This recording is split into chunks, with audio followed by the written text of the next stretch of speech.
Ahmedabad express. আমাদের যারা ট্রেনের মন্ত্রী আছে না, তাদের কি মাইনে ফাইনে দেয় না আমাদের গভর্নমেন্ট? সরকারের এত বড় সরকার, এই তারের ব্যবস্থা দেখেন, আর এতটা লোক সফর করছে আহমেদাবাদ এক্সপ্রেসে, তাই তারটা দেখেন, ওয়ারিংয়ের তার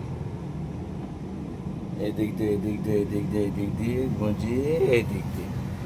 আর আমাদের যে রেলমন্ত্রী আছে, সে কি এইসব খোঁজগুলো নেয় না? এখনই তো ট্রেনের মধ্যে এই দেখেন, এখানে বোর্ড আছে, এই দেখেন এই বোর্ডের মধ্যে এসে লাগছে।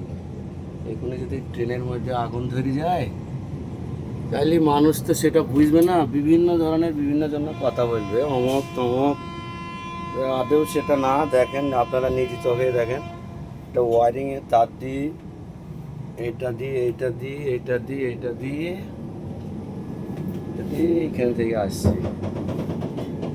তো আমি যারা আমাদের রেলের যারা কর্মী, তাদেরকে বলছি যে আহমেদাবাদ এক্সপ্রেসের যে তারের এই ব্যাপারটা, আমরা তো জানি না যে এটা কিসের জন্য। তা যত সম্ভব কারেন্টই আসছে, তো সব এসি কামরা, এসির মধ্যে যদি কেউ আগুন ধরে যায়, তাহলে একদম